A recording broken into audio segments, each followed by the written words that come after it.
Hoy vamos a hablar de periodontitis y enfermedades sistémicas, basado en el libro de Periodontitis y enfermedad sistémica, una revisión de 1960 al 2020. Todo empezó con la fundación de la SEPA en 1958. Aquí está señalado el doctor Arias Blanco, mi padre, que publicó en 1960 la parodontopatía como infección focal.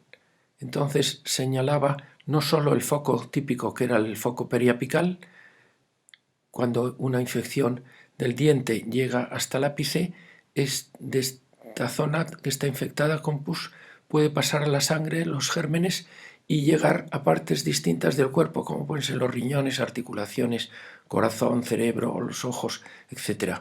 Pero también puede llegar del segundo foco, que es el foco periodontal.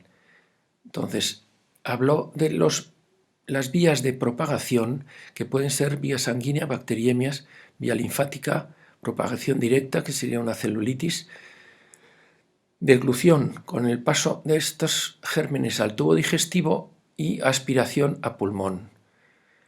Bueno, otras publicaciones fueron como el factor neural en las deuteropatías, infección focal estomatógena, los test diagnósticos en la infección focal, la terapéutica física en las parodontopatías, divulgación parodontal de 1966, y después ya publicó cosas sobre sofrología, este artículo sobre sofrología y estomatología, la relación médico-enfermo, en 1969, y consideraciones psicológicas ante el paciente desdentado en 1972.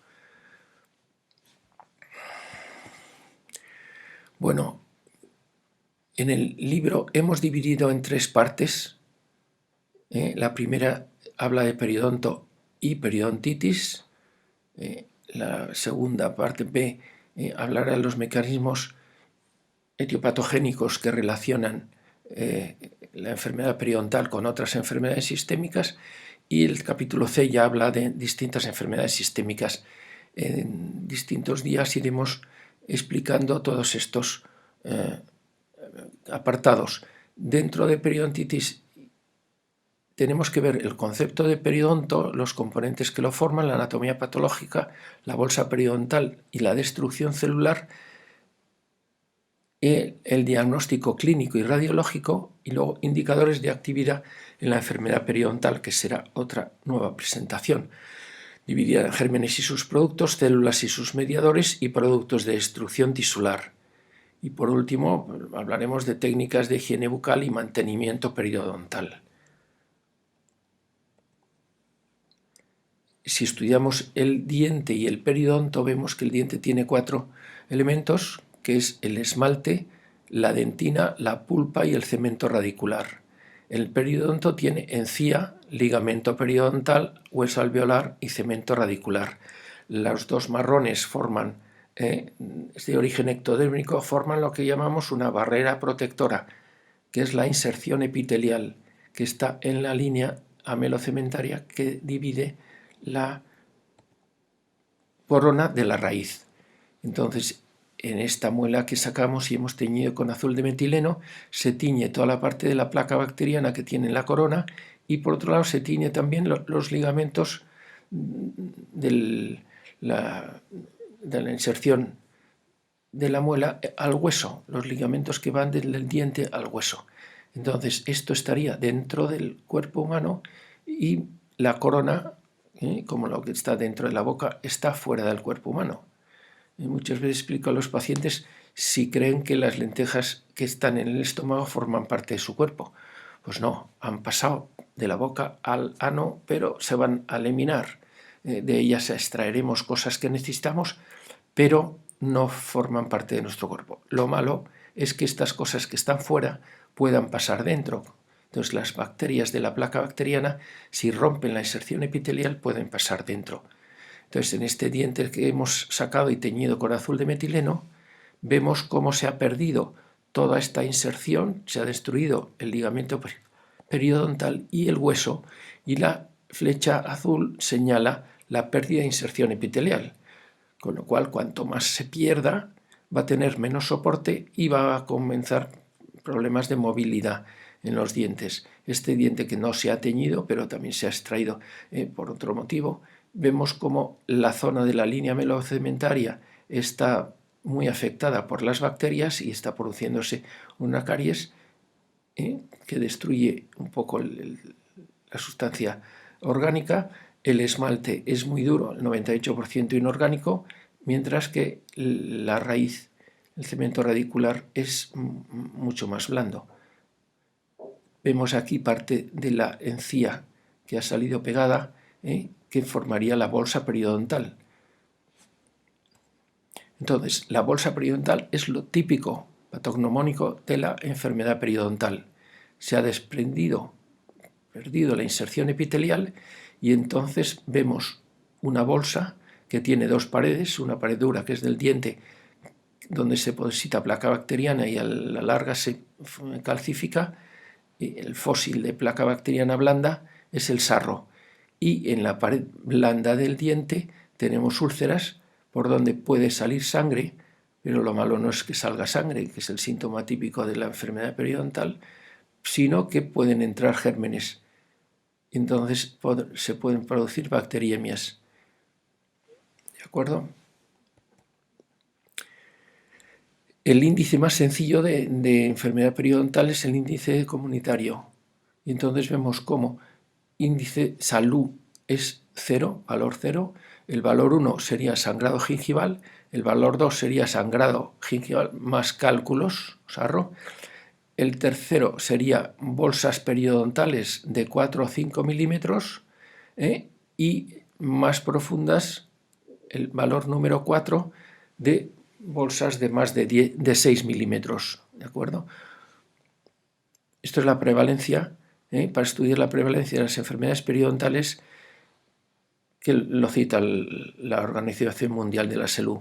Entonces, en estas radiografías vemos cómo se ha perdido inserción epitelial, falta huesos de la línea melocementaria hasta la cresta ósea, como hay espículas de sarro que se pueden ver en la radiografía, aquí y aquí también vemos sarro, y también se puede ver cuando un diente tiene una infección que se produce una zona de osteolisis, el foco periapical, ¿de acuerdo? Como este de aquí arriba y estos de abajo.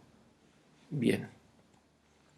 Bueno, entonces el diagnóstico clínico de la periodontitis se basa en radiografías en las que vemos la pérdida de inserción, como aquí está señalado con esta flecha roja, que en todos los dientes es desde la línea melocementaria hasta la cresta ósea, y esto es la cantidad de pérdida de inserción, y clínicamente se mide con la sonda periodontal. Esta es la sonda de la SEPA, que tiene 3 partes, una verde que son 4 milímetros, otra amarilla que son 2 milímetros y otra roja, como si fuera un semáforo, lo más peligroso cuando ya hay más de 6 milímetros.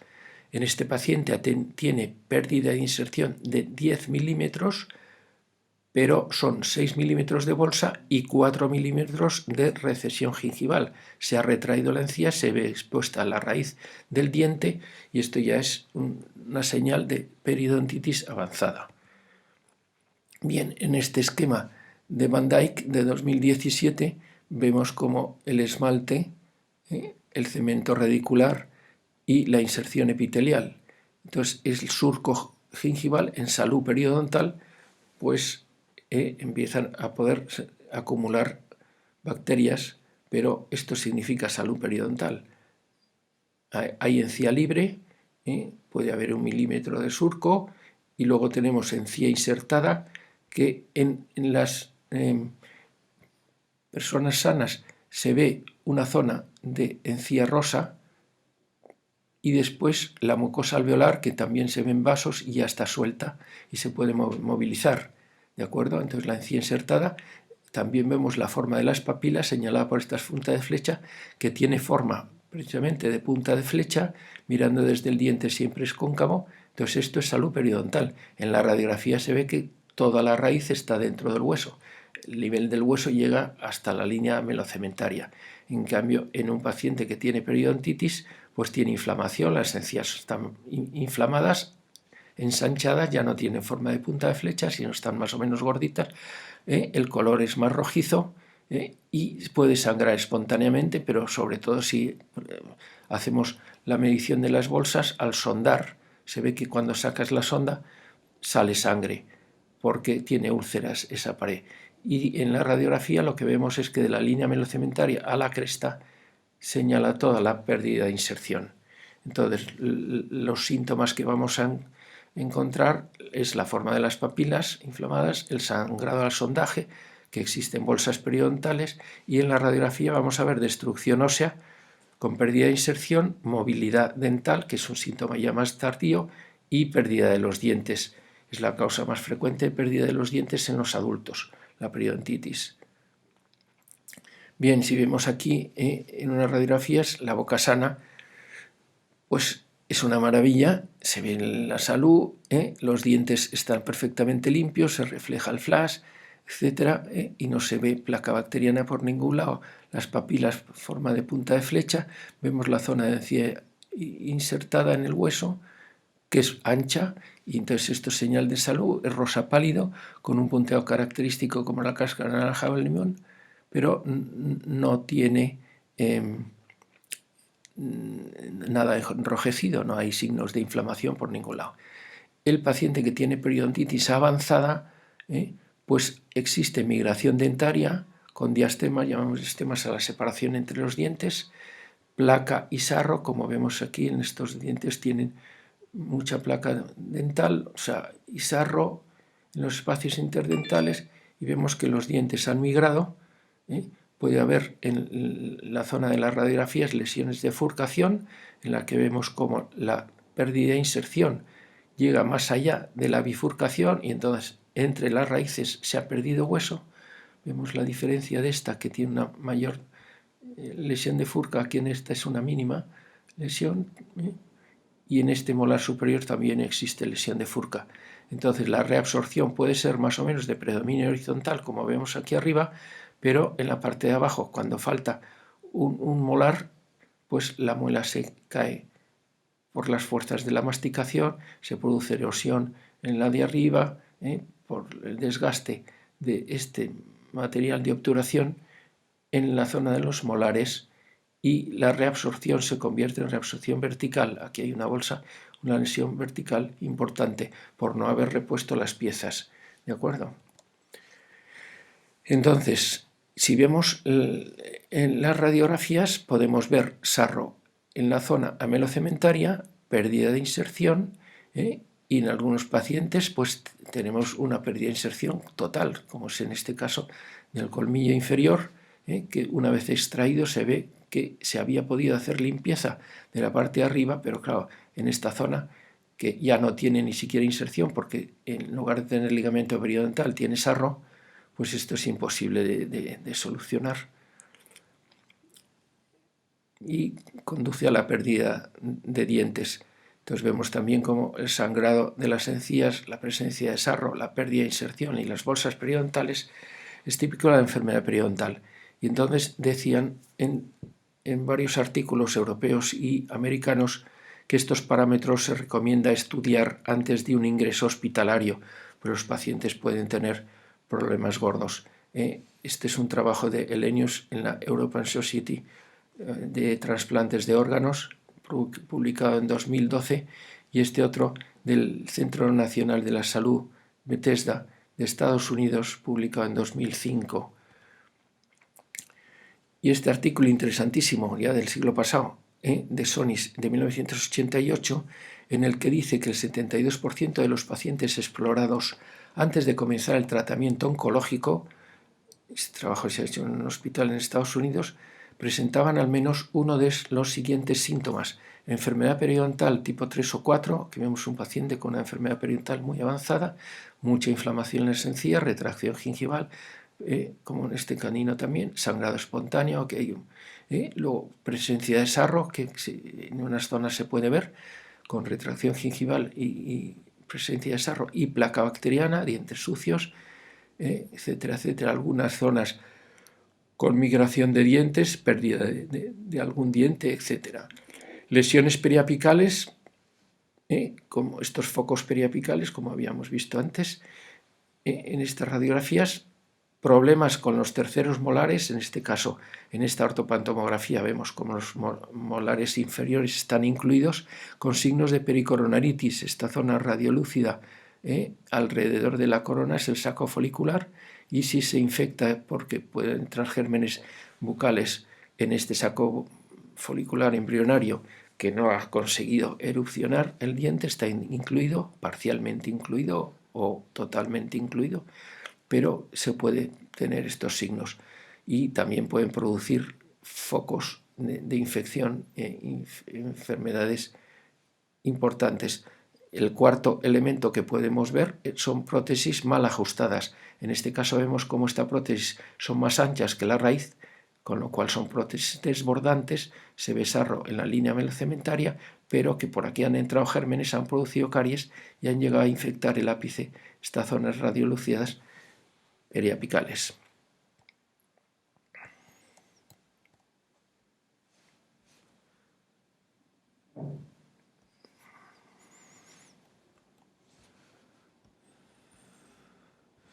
Bueno, en este caso vemos en esta radiografía cómo hay pérdida de dientes, separaciones, migración dentaria con diastemas. Aquí hay un diente incluido, un canino incluido. Aquí arriba tiene otro canino incluido y este no acaba de erupcionar. Han perdido varios molares. Aquí faltan 2 piezas y aquí faltan otras 2. ¿De acuerdo? Entonces vemos este molar, primer molar inferior, que ha sido extraído para ver la lesión.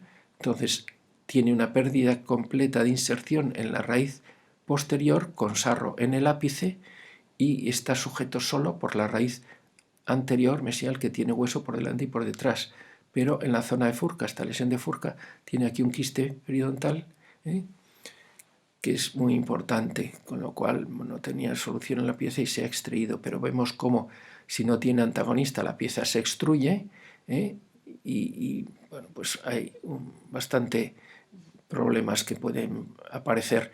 Entonces, resumimos en este trabajo de Ravindran, de 2007, vemos que las causas de muerte en pacientes por UCI, en pacientes que están en la UCI, por neumonías o septicemias de origen bucal, se puede dar en todas estas causas: enfermedades malignas, tratamientos oncológicos en pacientes trasplantados, en pacientes inmunodeprimidos, en pacientes con una enfermedad cardiovascular importante o con accidentes cerebrovasculares ingresados con un ictus, pueden tener neumonías o septicemias de origen bucal. Y entonces encuentran patógenos respiratorios en la placa dental bacteriana. Ya lo explicaremos otro día cómo se producen estas retenciones de bacterias patógenas por adhesinas de las bacterias periodontales, y lo encuentran en el 85% de los casos de los pacientes ingresados, frente a solo un 38% de los pacientes no hospitalizados. Y esto es importante saber para cuidar a los pacientes antes de ingresar en un hospital. Antes de que ingresen en la UCI hay que hacer unas limpiezas bucales muy importantes. En este artículo vemos que la mortalidad por todas las causas es un artículo de García y colaboradores del Harvard School of Public Health, publicado en 1998, y estudia que la enfermedad periodontal y la mortalidad por todas las causas, en un estudio longitudinal que lo llaman estudio en veteranos americanos. Entonces dicen que una forma de examinar los efectos generales de la enfermedad periodontal en la salud sistémica es considerar el riesgo de mortalidad por múltiples causas, y entonces encuentran que hombres y mujeres con periodontitis entre 25 y 75 años tienen un 46% de aumento de riesgo de mortalidad por todas las causas.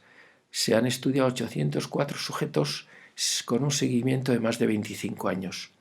Entonces también demuestran que los sujetos con mayor profundidad media de bolsa presentan un 74% mayor de riesgo de muerte, controlando también todas las covariables que podrían producir esa muerte. Y el riesgo de muerte aumenta en relación con el aumento de la pérdida de hueso alveolar, y por la cantidad de pérdida. Entonces, por 20% de aumento de la pérdida media del hueso alveolar, el riesgo de mortalidad aumenta un 51%. Bien, aquí señalamos cómo la calidad de vida y la higiene bucal es muy importante para controlar la mortalidad a largo plazo. Bien, si vemos el estudio, en este estudio de Filstrom en el Lancet de 2005, vemos cómo habla de la prevalencia, que podría llegar a afectar al 90% de la población en todo el mundo, que es los que sangran por las encías, pueden tener gingivitis o enfermedad periodontal, que está causada por la placa bacteriana, gérmenes de la placa, etcétera, etcétera. Pero claro, los médicos tienen que comprender que no es normal sangrar por las encías, sino es señal de enfermedad periodontal y pueden tener enfermedades sistémicas. Bien, si lo estudiamos desde el punto de vista económico, en este estudio de 2009, vemos como el que causa mayor gasto en Estados Unidos, costo anual, es de más de 50 billones de dólares al año por la periodontitis. Tratamientos que tienen que hacer por periodontitis, caries, etc., pero que tratamientos bucales por pérdida de dientes y por infecciones a distancia, pues llegan a ser de 50 billones. El siguiente, que es la ventilación asociada a neumonía en pacientes en la UCI, tiene solo 26 billones. Claro que un paciente tiene muchísimo gasto porque tiene $150.000 por paciente, pero la prevalencia es muchísimo menor los que tienen que entrar en la UCI que los que tienen enfermedad periodontal, como hemos visto antes. Si estudiamos el conocimiento de los médicos, esto se hizo en un estudio en la India que salió publicado en esta revista Global Infectious Disease de 2011. Bueno, pues lo hacen en médicos internos y residentes de hospitales y ven los que conocen, que es un tanto por ciento muy pequeño, la relación de enfermedad coronaria, de lesión cerebral, infarto cerebral, diabetes mellitus, neumonías adquiridas en el hospital y problemas de embarazo. Entonces la mayoría no conocen esta relación, piensan que no existe relación, pero vemos aquí como el 85% de los casos de neumonías adquiridas en el hospital están producidas por gérmenes periodontales, pacientes que tienen enfermedad periodontal.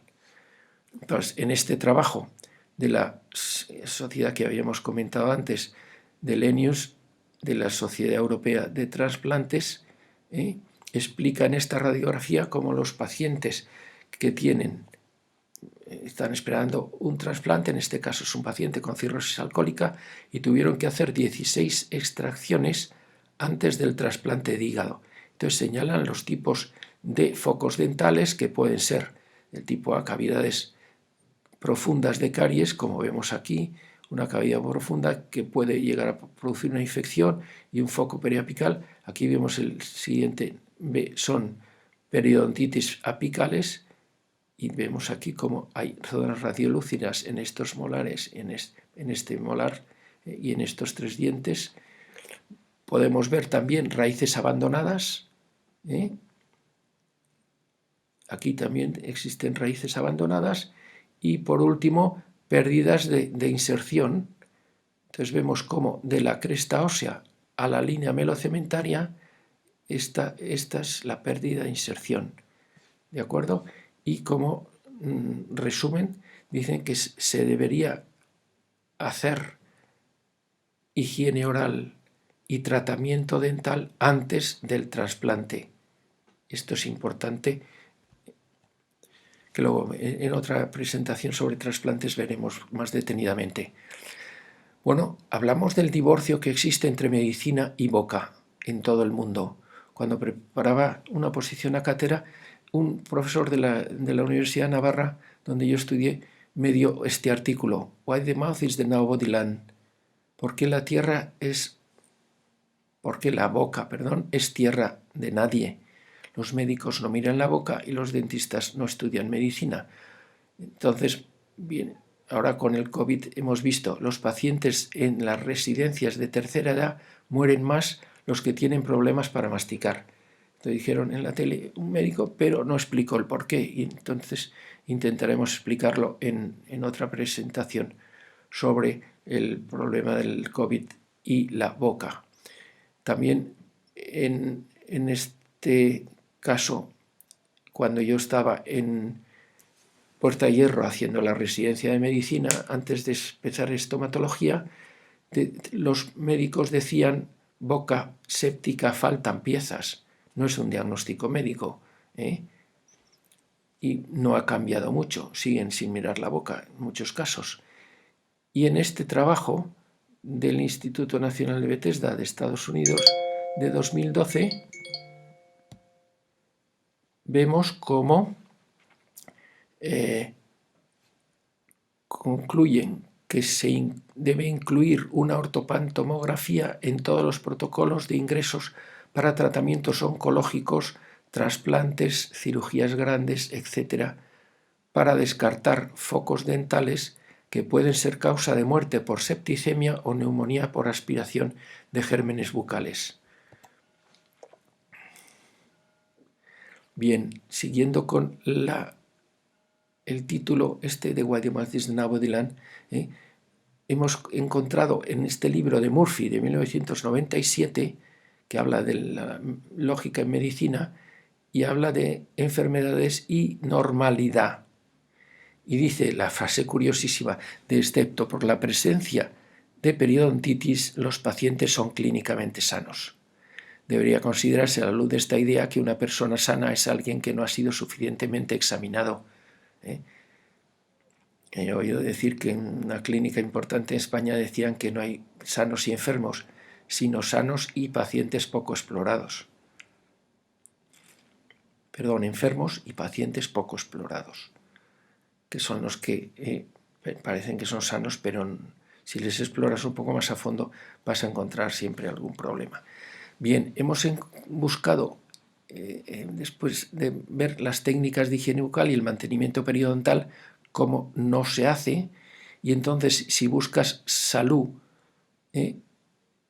y estilo de vida saludable, tenemos montones de presentaciones en internet que nos hablan de healthy lifestyle, estilo de vida saludable, en el que hablan de la importancia de una comida sana, de bebidas sanas, de hacer técnicas de relajación y ejercicios, de tomar vitaminas, de dormir suficientemente, tener cuidado, pesarse y una serie de cosas, pero no hablan para nada de la boca. Y después de mirar montones encontré una en el que puse esta flecha amarilla porque aquí aparece un cepillo eléctrico y hablan en general que el cepillo eléctrico y un jabón de que hay que tener higiene del pelo y de los dientes, pero vamos, es un poco tercermundista esto del cepillo dental como hacían nuestros abuelos. Hay técnicas efectivas de higiene bucal con cepillos eléctricos, con irrigadores y otras técnicas de salud bucal que son importantes. Yo suelo decir a mis pacientes, ¿usted tiene móvil o sigue haciendo señales de humo? Claro, para llamar la atención de ellos, porque se quedan un poco sorprendidos. Y yo les digo, hombre, ¿usted tiene móvil? No, pues un cepillo eléctrico cuesta mucho menos que un móvil y es fundamental para una higiene bucal moderna, que se puede controlar con Bluetooth a través del móvil. El cepillado en 2 minutos puedes estar limpiándote toda la boca por cuadrantes y controlando bien la presión, etc. Entonces, lo que hacían nuestros abuelos era cepillarse con pasta, pero dejaban los dientes en la mesilla cuando eran mayores. Esto no es ley de vida, sino ley de la enfermedad periodontal. Entonces el cepillo eléctrico vemos que gira a derecha e izquierda y tiene un tercer movimiento pulsátil, con lo cual limpia perfectamente en todos los planos del espacio. Entonces esto es fundamental sobre todo para el surco gingival y para los espacios interdentales. Pero a lo que no llega el cepillo, vemos como el irrigador bucal sirve para limpiar los espacios interdentales y el surco. Entonces en este esquema de Dentide, que es un laboratorio importante para la higiene bucal, vemos que la higiene corresponde al 60%, lo puede hacer el cepillo eléctrico, el 40% restante con el irrigador bucal saca todos los restos. Después de cepillarte pasas el irrigador y siguen saliendo motitas de restos de alimentos y gérmenes, etc., ¿no? Entonces esto es fundamental sobre todo en pacientes que tienen sangrado y puentes, ya sean cementados o atornillados sobre implantes. Es fundamental la higiene con irrigador. También es muy importante la higiene con raspadores linguales. Un paciente que no se limpia la lengua puede tener lengua saburral. Esto está hecho de un paciente que le habían hecho radiación y tenía los dientes muy sucios. Ven aquí que están muy amarillos, y cuando le hacemos una limpieza y le enseñamos las técnicas de instrucción y de motivación, el paciente consigue los hábitos de higiene y la lengua vuelve a ser saludable, rosita. Los tipos de cubrimiento pueden ser, este paciente tiene un cubrimiento tipo 4, que hay grados de cubrimiento, y podemos ver también a veces lenguas negras pilosas por tratamiento de antibióticos o por otros temas. También es muy importante la higiene interdental. Entonces, dependiendo de la profundidad de la enfermedad periodontal, en este caso existen papilas en forma de punta de flecha que rellenan todos los espacios interdentales, pero cuando empieza la enfermedad periodontal y hay pérdida de inserción, aparecen triángulos que nosotros llamamos triángulos negros, que aquí están pintados de rojo, y entonces si se ha retraído la papila y ya no rellena completamente, pues podemos utilizar algún palillo o cepillos interproximales, y si es más grande y sobre todo si conocemos que hay concavidades a veces en la raíz de los premolares y molares, pues en estos espacios un palillo no lo limpiaría y una seda dental tampoco, y tenemos que utilizar un cepillo interdental. ¿De acuerdo? En estos pacientes hay raíz expuesta, como habíamos visto en algún caso clínico. También en estos casos existen en el irrigador pipetas que sirven para la bolsa periodontal, y irrigador en el que se puede añadir no solo agua de lavado, sino también añadir un colutorio.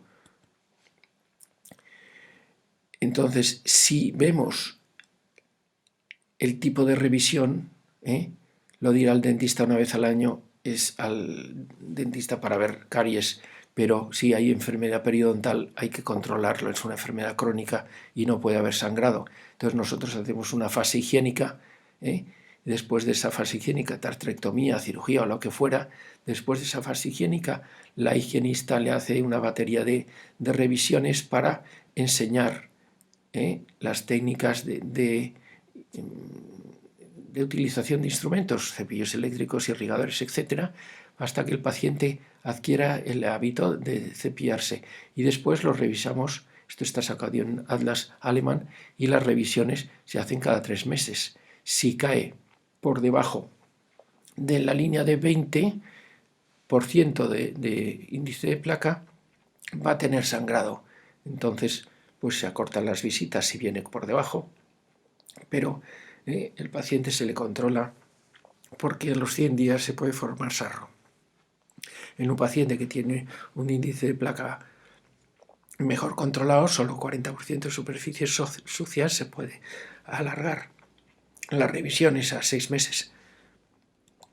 Pero solo con estas técnicas de revisiones frecuentes y pacientes colaboradores se puede conseguir estos hábitos de higiene con cepillo eléctrico, irrigador, raspador lingual, etc., y volver a pasar de una inflamación importantísima y unos dientes muy sucios con mucha placa, sangrado espontáneo, etcétera, papilas como botas, volver a pasar a tener papilas en forma de funda de flecha.